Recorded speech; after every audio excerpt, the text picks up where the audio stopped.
한 주일에 아침부터 이 시간 저녁까지 하나님을 예배하며 찬양하는 자리에 나와 영광 돌리는 우리 모든 성도님들의 또한 기도와 또한 찬양과 예배에 하나님께서 기쁘게 받으시는 줄로 믿습니다. 어린아이라 할지라도 또한 나이가 많은 사람이라 할지라도 인생의 모든 삶 속에는요 단계가 있습니다. 특히 어린아이는 당연히 단계가 있죠. 옹알이를 하고요, 기어다니고 넘어지고 막 아장아장 걷고 뛰고 그럽니다. 또한 배움에 있어서도 마찬가지입니다. 영아부가 있고 유치부가 있고요, 또한 초등학교에 들어가고 중학교에 가고 고등학교에 가고 대학교에 가면서 학문을 배우는 단계가 있습니다. 물론 예외적으로 건너뛰는 학생들도 간혹 있습니다. 이해할 수 없는 학생들인 것 같아요. 그 수준을 뛰어넘는다라는 게 쉬운 게 아닌데요. 그러나 일반적으로는 단계를 밟는 것이 정상적이죠. 어떤 일에든지 단계가 있습니다. 군인도 마찬가지입니다.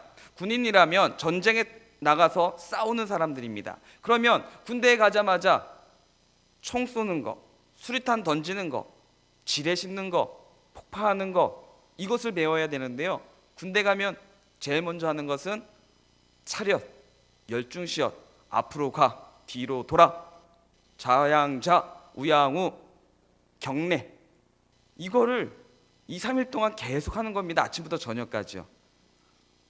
그런데 그렇게 해도 잘 못하는 사람들도 있습니다. 네.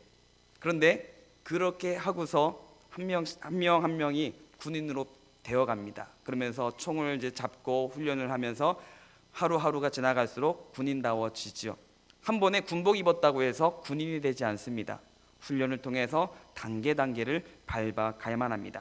그래서 초보자와 숙련자는요 분명히 다릅니다. 같은 일을 합니다. 같은 일을 하지만 초보자하고 숙련자는 분명히 다릅니다. 그래서 그 단계를 무시하고 나는 초보 단계 싫어요. 나이가 있고 사람들 보는 게 있는데 초보 단계 말고 그냥 바로 숙련 단계로 그냥 전문가 수준으로 바로 하겠습니다. 이런 사람은 거의 없을 것입니다. 그렇게 하다가는요 어떻게 될까요? 시행착오가 될 겁니다. 나는 그런 시간 필요 없다라고 생각되어지지만 막상 하게 되면요 남자들이요 군대 가면은 똑똑하다는 사람들이요, 저 같은 경우는 저보다 후임병 중에 8살 많은 사람이 후임병으로 왔었어요. 대학원까지 마치고 왔습니다. 고려대학교 생물학과를 마치고, 친구가 저보다 8살 많으니까 친구라기보다는 이제 후임이었을 때 박사를 공부하다가 들어왔어요. 그래서 박사학위를 준비하다가 박사학위를 안 받고 들어왔었는데, 그럼 얼마나 똑똑합니까? 그런데요 군대에서는 처음이잖아요. 그러니까 아무리 박사학위를 공부하고 왔던 그런 젊은 인재라 할지라도요 군대에서는 똑같습니다. 뭐 고등학교 막 졸업하고 온 사람이든 똑같아요. 어리버리하고 뭐 시켜도 잘 못하고요. 그러나 조금씩 달라져 갑니다. 시행착오를 겪어서 되어져 가는 모습을 보게 되어집니다. 이것은 일상생활만의 모습이 아니라 신앙생활에서도 마찬가지입니다. 신앙생활에서도 한 단계 한 단계 밟아가면서 또한 그 안에서 그 수준에 맞게 그 신앙에 맞게 또 맞춰가면서 자라게 되어질 때 튼튼하게 바르게 세워가게 되는 줄로 믿습니다. 마치 이스라엘 백성들이 애굽에서 출발해서 애굽에서 이제 나와서 홍해를 건너고 광야를 지나가고 또한 광야 생활을 마치고 요단강을 건너가고 가나안 땅에 들어가는 것처럼 한 번에 가는 것이 아니라 그 과정을 통해서 이스라엘 백성들은 하나님의 말씀을 배우며 하나님이 살아계시다는 것, 하나님의 말씀을 들어야 되는 것, 믿어야 된다는 것을 배우게 되었습니다. 오늘 우리들도 그리스도에 대한 믿음을 더 배우고 더 믿고 더 받고 더 경건에 이르기를 수없이 계속해서 연습하고 노력해서 하나님을 경외하는 삶을 생활화하는 우리 모두가 되시기를 간절히 소망합니다. 저 그거 알아요.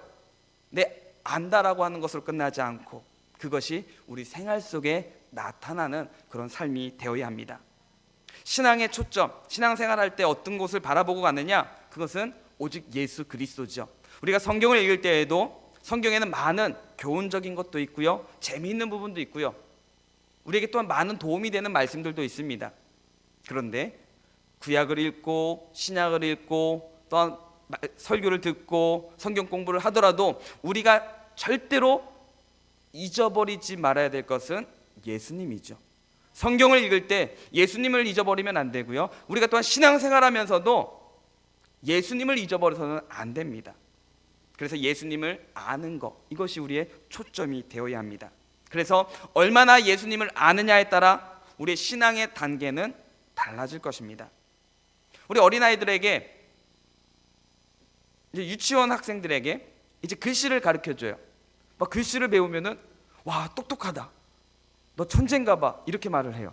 막 숫자를 하고 막 조금 이제 막 가르쳐줬더니 따라해요. 금방 외우는 것처럼 보여집니다. 그럼 우리는 칭찬하면서 와, 천재인가 봐, 너 좀 착하구나, 이렇게 말을 합니다. 그런데 글씨 알았다고 천재입니까? 숫자 안다고 천재입니까? 아니죠.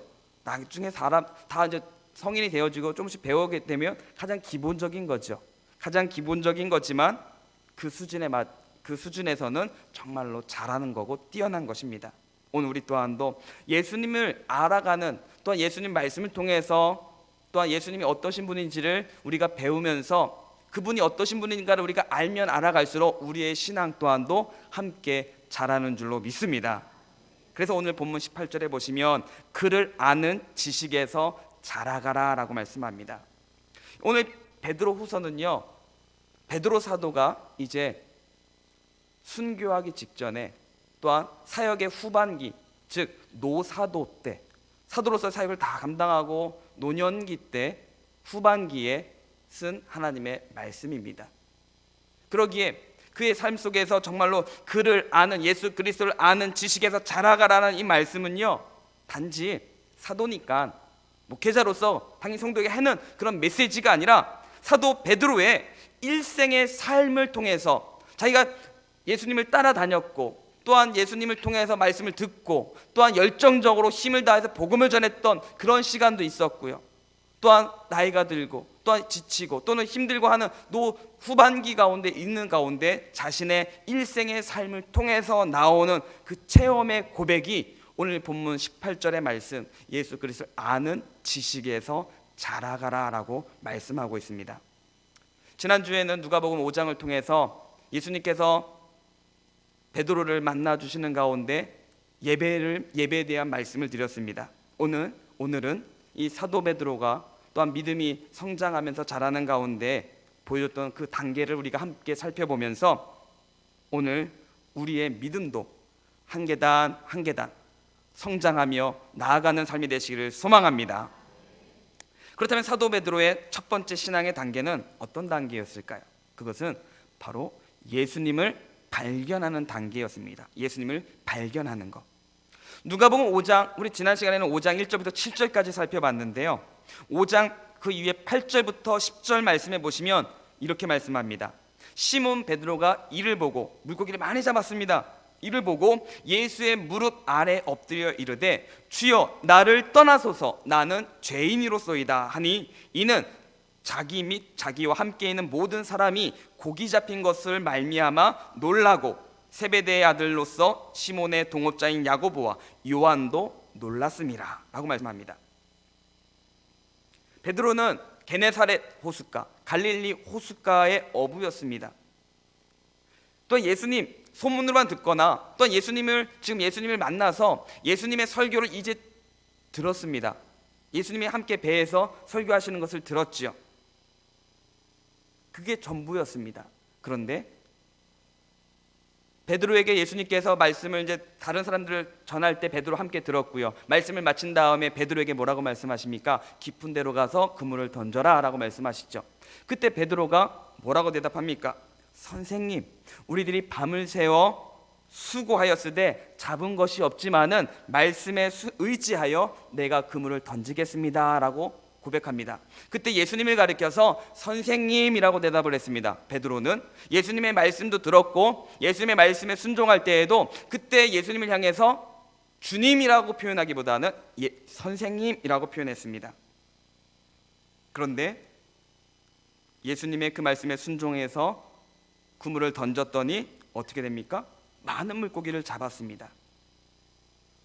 그래서 베드로는 그 말씀에 순종했더니 놀라운 역사가 일어나자 그가 고백하는 것은 뭐라고 고백합니까? 주여 나를 떠나소서. 고기를 잡기 전에 말씀에 순종할 때는 선생님이었는데 그 말씀에 순종했더니, 그 말씀을 내가 경험했더니 예수님이 누구라고 고백합니까? 주여라고 고백을 하고 있습니다. 순종하기 전과 후가 또 달라지는 거죠. 많은 물고기를 잡고 말씀에 순종했을 때, 그 말씀을 들은 말씀을 내가 순종하고 나아갔을 때, 예수님이 누구시구나 라는 것을 경험하게 되어집니다. 그때 베드로는 주여 나를 떠나소서 나는 죄인입니다 라고 외치게 되었습니다. 바로 베드로가 예수님을 발견한 시작이었던 것이죠. 예수님을 만났고 예수님의 말씀도 들었고 순종했는데 그 순종을 통해서 예수님이 누구인지를 발견하게 되었습니다. 이처럼 우리의 신앙생활에서도 예수님을 발견해야 될 줄로 믿습니다. 교회를 출석하고 예배를 드리지만 하나님에 대해 말씀을, 성경을 듣고 말씀을 듣고 성경 공부는 하는데 예수님이 누구신지를 깨닫지 못한다면 그보다 안타까운 사람은 없습니다. 우리는 예배를 드려도 말씀을 보아도 신앙생활을 하며 교제를 하더라도 예수님이 누구신지를 깨달아서 역시 하나님은 살아계시구나, 하나님은 위대하시구나, 나 같은 죄인도, 나 같은 죄인을 위해서도 예수님이 십자가에 달리셨구나, 성경은 틀림없는 하나님의 말씀이구나, 믿는 사람들에게는 하나님이 함께 하시는구나, 이런 믿음이 발견하고 깨닫는 그 신앙은요 분명히 자라게 되어 있습니다.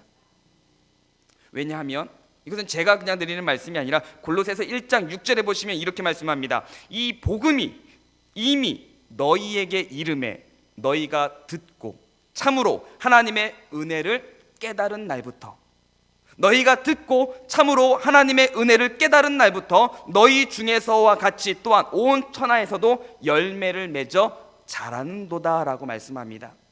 우리가 듣고 참으로 하나님의 은혜를 깨달아서 하나님이 말씀을 깨닫고 말씀 속에 예수님이 누구신지를 깨달았을 때 온 천하에서도 열매를 맺는다, 자란다라고 말씀하십니다.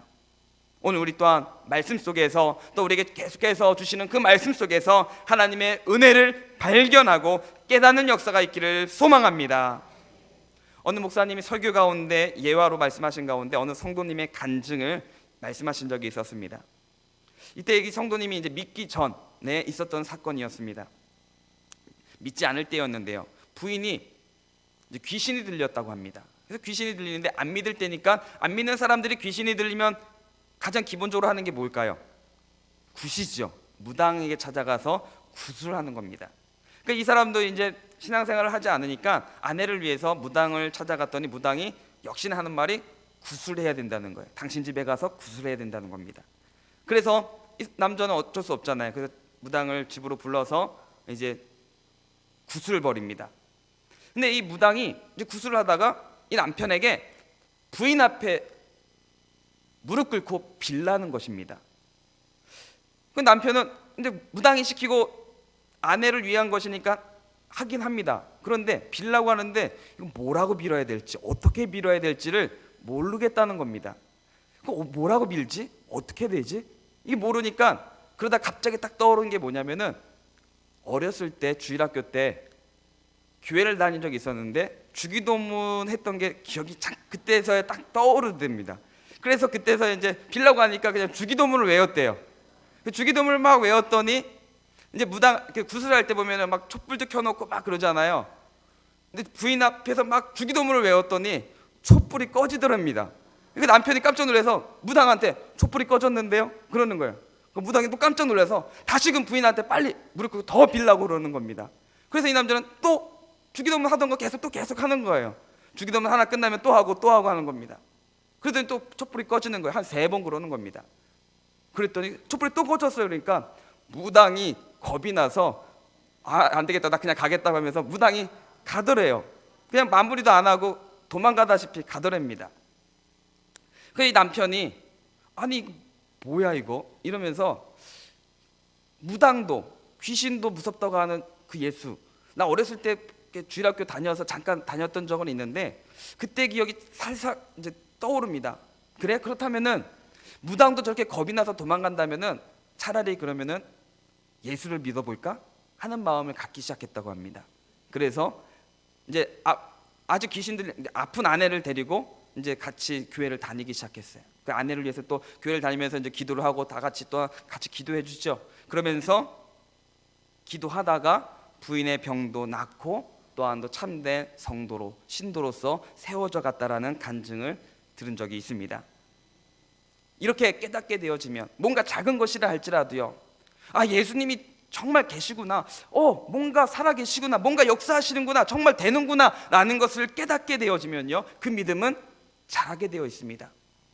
그러기 위해서 제자들처럼 우리의 생활 속에서 많은 하나님의 말씀이 살아있는 운동력 있는 말씀임을 체험이 있으시기를 소망합니다. 예수님의 제자들도 체험을 통해서 말씀을 들었어요. 예수님이 하시는 것을 어깨너머로 보았고요, 따라다녔습니다. 그런데 결국은 언제 제자로서 사역을 감당합니까? 성령을 충만함으로 경험하게 되어지니까. 복음을 예수님이 전하라고 했어요.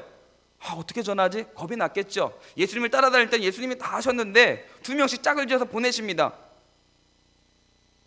뭐 가라고 하니까 가요. 그랬더니요, 정말 예수님 말씀대로 했더니 되어지는 겁니다. 너무나 기쁜 거죠. 체험이 되니까 예수님 앞에 기쁨으로 돌아오잖아요. 예수님 귀신들도 떨고 두려워 떨립니다. 자랑하고 기뻐할 수밖에 없었습니다. 체험을 통해서 예수님 따라다닐 때도 귀신 쫓아내셨잖아요. 예수님이 병든 사람 치료하셨잖아요. 그때도 기쁘지 않았을까요? 그런데 자신들이 경험하게 되니까 얼마나 기쁜지요.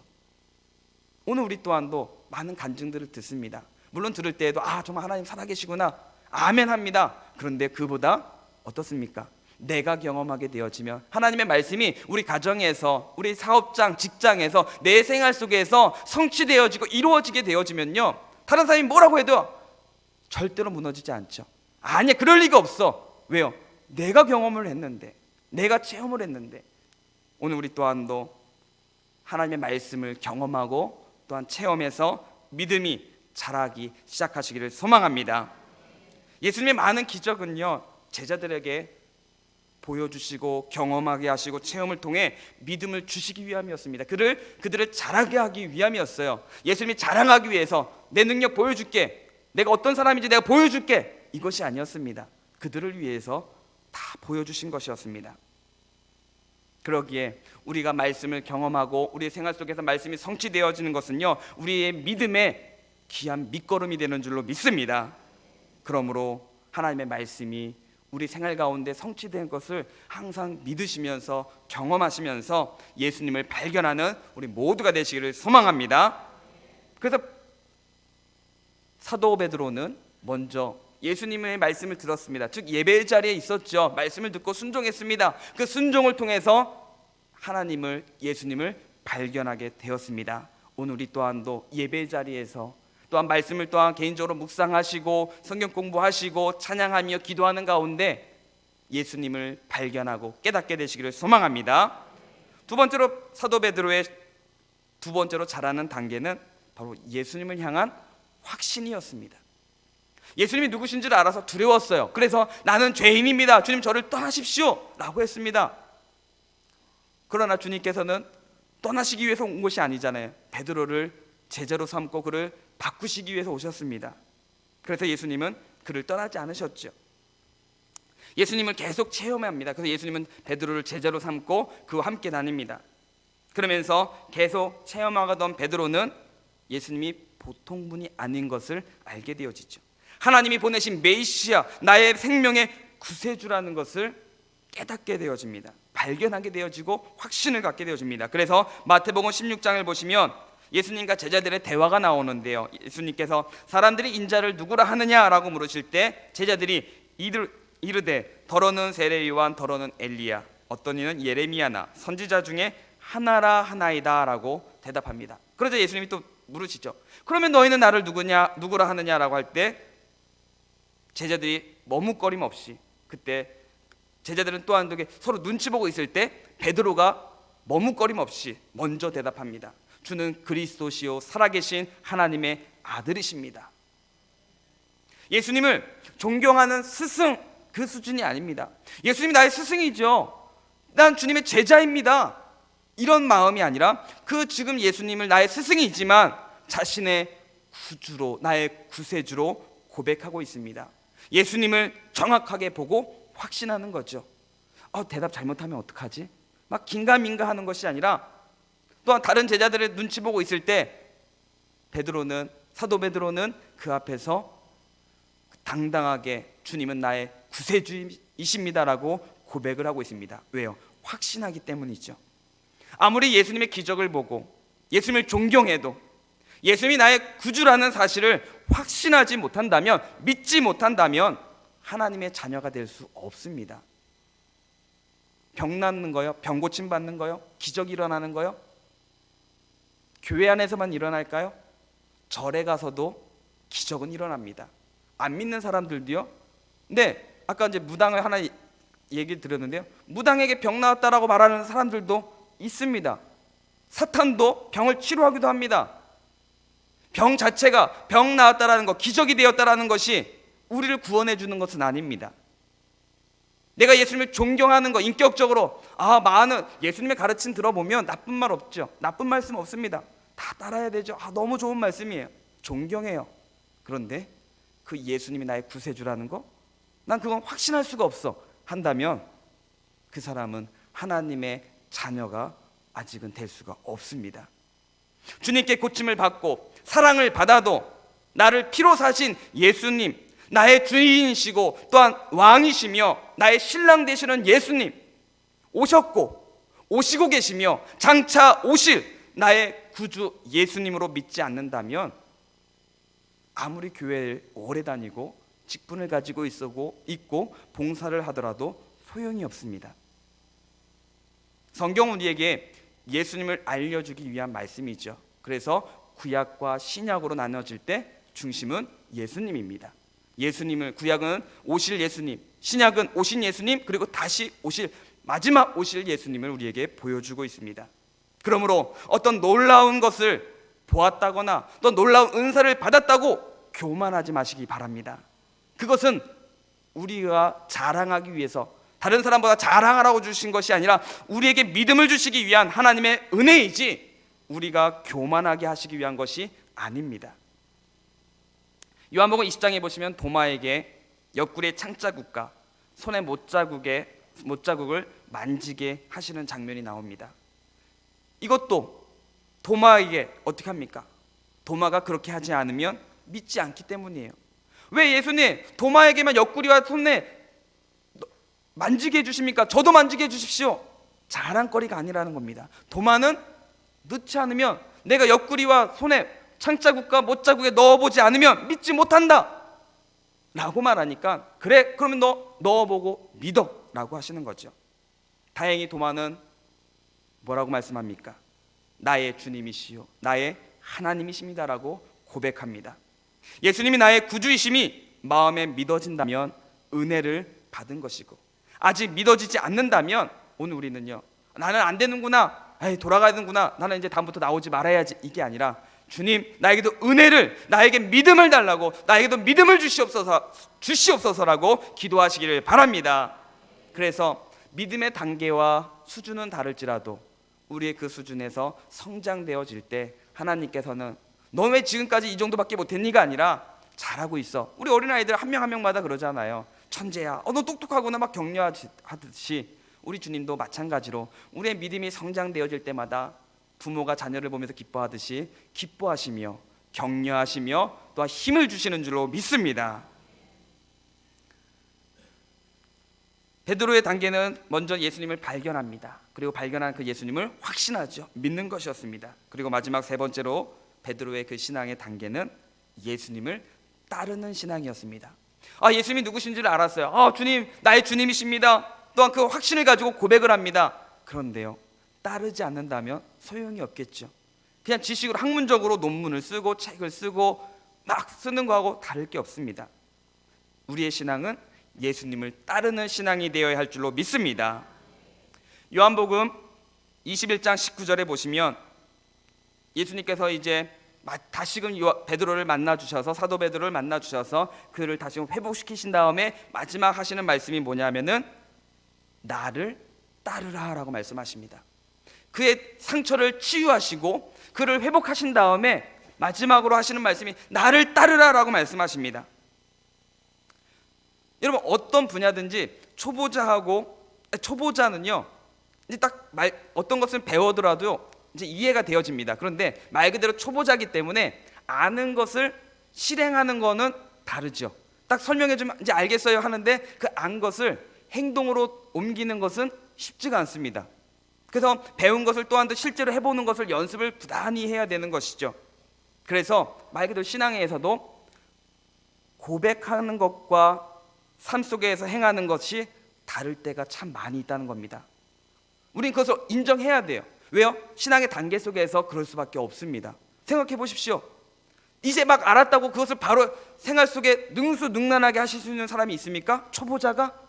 신앙에서도 마찬가지입니다. 말씀을 들으면서 아 그래야 되는구나 하는데 생활 속에서 그것을 행한다라는 거 얼마나 어렵습니까? 고백과 삶이 다를 때가 참 많이 있습니다. 바로 베드로가 그랬습니다. 성령의 감동으로 예수님을 주로 고백했지만 예수님께서 십자가에 달리실 것을 말씀하실 때 뭐라고 말합니까? 그리 마옵소서라고 말하잖아요. 주는 살아계신 하나님의 아들이시며 나의 구주이십니다라고 고백했던 그 베드로가 예수님이 십자가에 죽으셔야 된다고 말씀할 때 그리 마옵소서라고 합니다. 자신의 생각과 자신의 감정이 앞서고 말았습니다. 그때는 베드로의 전체적인 신앙의 수준으로 본다면 아직 잘하는 가운데 있었던 것이죠. 또한 예수님께서 십자가에 달리시기 전날 밤 만찬에서도 오늘 밤 너희가 나를 다 버리리라 라고 말씀하실 때에도 베드로는 주여 다 주님을 버릴지라도 나는 끝까지 버리지 않겠습니다 라고 대답했습니다. 그때 예수님 말씀대로 닭이 울기 전에 주님을 3번 부인하고 말았던 사람이 베드로였습니다. 이것은 베드로 한 사람만의 모습이 아니라 바로 이 모습은 성령 충만하기 전에 성령의 충만한 가운데 성령 충만을 받기 전에 오늘 우리의 모습하고도 동일합니다. 겨우 예수님 말씀을 들으면서 아 예수님이 이러신 분이가 예수님이 구주이시구나 이것을 알고 이제 알고서 듣고 이제 고백하며 믿음의 고백 신앙의 고백을 할 정도의 수준이죠. 그러나 그 정도의 감동으로 사는 것으로 만족해서는 안 됩니다. 물론 수준의 단계에서는 말씀을 들어요. 말씀을 배웁니다. 들어서 믿고 시인하고 고백을 합니다. 나 예전에는 믿는 것 상상도 할 수 없는데 이 정도면 나는 완전히 달라진 거야. 네, 달라졌습니다. 그러나 거기서 만족할 것이 아니라 어떻게 해요? 성령 충만함으로 살아야 합니다. 그래서 베드로 사도처럼 예수 그리스도를 따를 수 있습니다. 성령 충만하지 않고서는요 말씀을 많이 알 수 있습니다. 분석할 수 있고요 이해할 수 있습니다. 그러나 성령 충만하지 않고서는 더욱이 오늘날 죄로 가득하 있는 이 시대 속에서 하나님 말씀대로 살아간다는 것은 너무나 어렵습니다. 그래서 성령 충만해야만 합니다. 성령 충만받은 베드로는 헤롯이 음모하여 죽이려고 할 때에도 죽이려고 가뒀을 때에도 믿음과 사명을 잊지 않았습니다. 어떻게 해서든지 살아보겠다라고 애쓰지 않았습니다. 하나님께서 주신 사명을 이루겠다는데 목표를 두었습니다. 죽음 앞에서도 온전히 순종할 수 있었습니다. 어떤 사람이었습니까? 베드로 사도는 예수님을 위해 직업도 바꿨습니다. 어부가 예수님을 따라가겠대요. 가정도 버렸습니다. 예수님을 따라갑니다. 그런데 어떤 건 버리지 못했습니까? 생명은 못 버렸어요. 직업도 버리고 가정도 버리고 예수님 따라갔는데 생명은 아까웠습니다. 그러나 오순절 성령 강림 때 성령 충만함을 받은 이 사도 베드로는 이제 어떻게 됩니까? 목숨까지도 드릴 수 있는 사람이 되었습니다. 겁나던 사람이 용감하게 되어졌고 무식하던 사람이 지혜로워졌습니다. 어린 계집종 앞에서도 당당하지 못했던 이 베드로 사도가 이스라엘 공회 앞에서 이스라엘 종교 지도자들 앞에서 당당하게 기탄 없이 말하게 되었습니다. 바로 성령이 베드로 사도를 변화시켰습니다. 오늘 우리 또한도 성령께서 우리를 변화시키시면 우리의 연약함도 우리의 낮은 우리의 작았던 그 믿음도 성장시키시며 자라게 하시는 줄로 믿습니다. 인도라는 나라가 영국의 식민지였잖아요. 그래서 이 식민지 때 있었던 하나의 일화가 있습니다. 이제 영국의 백작이 그 인도의 한 영주에게 선물로 트럭 한 대를 보내줬습니다. 트럭 한 대를 보내줬어요. 그리고 얼마 있다가 이 영국의 백작이 이 영주 집을 한번 방문하게 되었습니다. 어떻게 지내나, 또한 트럭을 잘 쓰고 있겠지 하고서 방문을 했는데요.